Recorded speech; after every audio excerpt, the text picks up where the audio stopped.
Hello friend, I am Dr. Sonu Malviya working in Sumiran Women Hospital as a assistant doctor, doctor आप Mehul Sukhadia sir. आज मैं आपको बताऊंगी कि प्रेगनेंसी के पहले 3 माह में ब्लीडिंग स्पॉटिंग किस वजह से होती है, क्यों होती है, ऐसा मैं आपको बताऊंगी आज। 4 प्रेग्नेंट वुमेन में से एक प्रेग्नेंट वुमेन में ऐसी ब्लीडिंग स्पॉटिंग की समस्या रहती है। यह आम बात है। इसके कॉज जानेंगे तो पता चलेगा कि ब्लीडिंग क्यों होती है, किस वजह से होती है। ब्लीडिंग यह नहीं बताती कि अबॉर्शन होने ही वाला है। इसके कॉज अलग अलग रहते हैं। आज हम इस टॉपिक पर डिस्कस करेंगे कि प्रेगनेंसी के पहले 3 माह में ब्लीडिंग स्पॉटिंग क्यों होती है। सबसे पहले तो प्रेगनेंसी में बॉडी में बहुत सारे चेंज होते हैं। शरीर पहले जैसा रहता ही नहीं है। उसमें प्रोजेस्टेरोन का लेवल बढ़ जाता है, एस्ट्रोजन का लेवल बढ़ जाता है, बीटा एचसीजी बढ़ जाता है। ये सब हार्मोन्स प्रेगनेंसी को कंसीव करने में हेल्प करते हैं। मैं अब आपको कॉज बताऊंगी कि ब्लीडिंग या स्पॉटिंग क्यों होती है। सबसे पहला कॉज है वास्कुलरिटी। जब प्रेगनेंसी रहती है तो गर्भाशय का रक्त स्त्राव बढ़ जाता है, उसे ब्लड वेसल्स से ब्लड सर्कुलेशन चालू हो जाता है, तो कभी कभी वो नसें खुल जाती है तो वहाँ से रक्त स्त्राव होने लगता है। ये भी कॉज हो सकता है। दूसरा कॉज ये भ्रूण होता है। ये गर्भाशय की वेसल्स यहाँ पर होती है, गर्भाशय है। जब गर्भाशय की दीवार पे भ्रूण ऐसे अटैच होता है तो भ्रूण के कुछ हिस्से हैं वो गर्भाशय की वेसल्स में अपनी जड़ें मजबूत करते हैं और अपना कुछ हिस्सा इसके अंदर इम्प्लांट करते हैं, तो उसे कहते हैं कि इम्प्लांटेशन। तो कभी कभी ये इम्प्लांट होने में भी ब्लीडिंग हो जाती है, तो उसे कहते हैं इम्प्लांटेशन ब्लीडिंग। तो ये इम्प्लांटेशन ब्लीडिंग सेल्फ लिमिटेड होती है और कुछ दिन के लिए होती है, तो इसमें चिंता करने की बात नहीं है। ये 2-4 दिन में फिर फिनिश हो जाती है। एक कोज ये भी हो सकता है इम्प्लांटेशन ब्लीडिंग में पनपता हुआ गर्भ ठीक नहीं है। अगर उस गर्भ में क्रोमोजोमल डिफेक्ट है या कोई जेनेटिक प्रॉब्लम है तो वो भ्रूण आगे ग्रोथ नहीं कर पाएगा, उसे बच्चादानी रिजेक्ट कर देती है और अबॉर्शन के रूप में उसे बाहर निकाल देती है। तो एक टाइप तो ये हो गया, अबॉर्शन हो जाएगा, क्योंकि कुदरत उसे आगे बढ़ने ही नहीं देता है वो भ्रूण अगर ठीक नहीं है तो।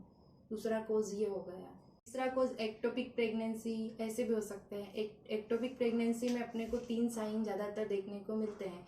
7 to 8 वीक प्रेगनेंसी हो, या फिर पेट में बहुत क्रैम्पिंग या पेन बहुत ज़्यादा हो रहा है लोअर एब्डोमिनल में, और फिर बहुत ज़्यादा ब्लीडिंग या स्पॉटिंग हो रही हो। ये 3 साइन दिखे तो एक्टोपिक प्रेगनेंसी होने के चांस रहते हैं। एक्टोपिक प्रेगनेंसी बोले तो प्रेगनेंसी उसके स्थान पे नहीं है, यूट्रस में नहीं है, और उस अपने स्थान को छोड़कर किसी और जगह पर है, जैसे कि फेलोपियन ट्यूब में है, तो उसे बोलेंगे एक्टोपिक प्रेगनेंसी। 7 to 8 वीक का ही भ्रूण फेलोपियन ट्यूब में ग्रोथ कर सकता है। उससे ज़्यादा साइज रहेगा तो ट्यूब फट जाती है। इसलिए 7 to 8 वीक प्रेगनेंसी में अगर ब्लीडिंग ज़्यादा हो रही हो, पेट में दर्द हो, या फिर बहुत क्रैम्पिंग पेन आ रहे हैं और 7 to 8 वीक की प्रेगनेंसी है तो हमें डॉक्टर से एक बार कंसल्ट करवाना चाहिए। तीसरा कोर्स ये भी हो सकता है अस्थानीय प्रेगनेंसी। चौथा कोर्स इन्फेक्शन भी हो सकता है। अगर आपको वेजाइनल इन्फेक्शन है या फिर यूरेथ्रा में इन्फेक्शन है, यूरिन बार बार आ रही है, कम आ रही है, यूरिन की जगह पे इचिंग हो रहा है, या फिर वेजाइना में इचिंग हो रही है, तो आपको इन्फेक्शन को रूल आउट करवाना चाहिए और उसका प्रॉपर ट्रीटमेंट लेना चाहिए। एक कोज इन्फेक्शन भी हो सकता है ब्लीडिंग या स्पॉटिंग का। अगर आपको प्रेगनेंसी में बहुत चेंज होते हैं, सर्कुलेशन बढ़ जाता है,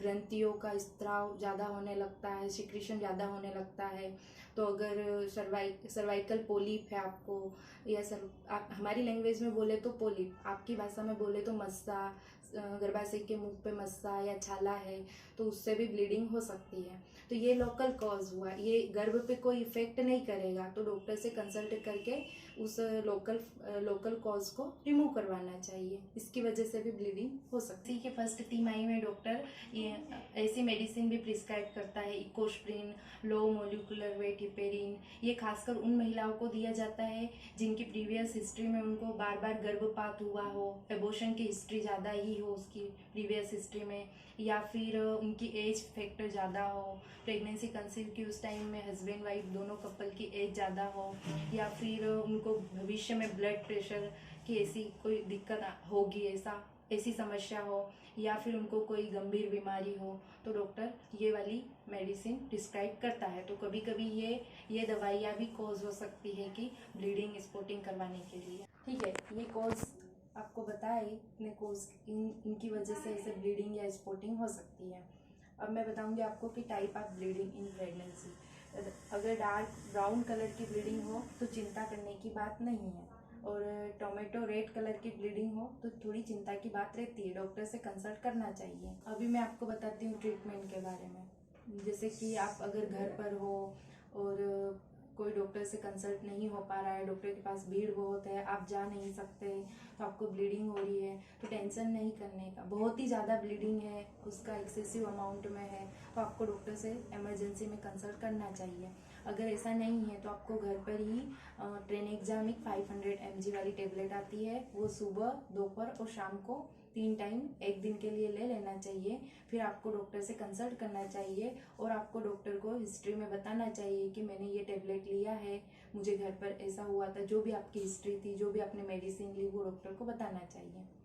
इस कंडीशन में आपको रेस्ट लेना चाहिए, हेड लो पोजीशन लेना चाहिए। आपके हेड, जिस साइड हेड रहता है वो वाला भाग नीचे होना चाहिए और पैर का भाग बेड पे ऊपर होना चाहिए। तो आप ऐसे घर पे प्रिकॉशन कर सकते हैं। अगर आपको मेरा ये वीडियो अच्छा लगा तो इस वीडियो को लाइक करें, शेयर करें और इस चैनल को सब्सक्राइब करें। Thank you.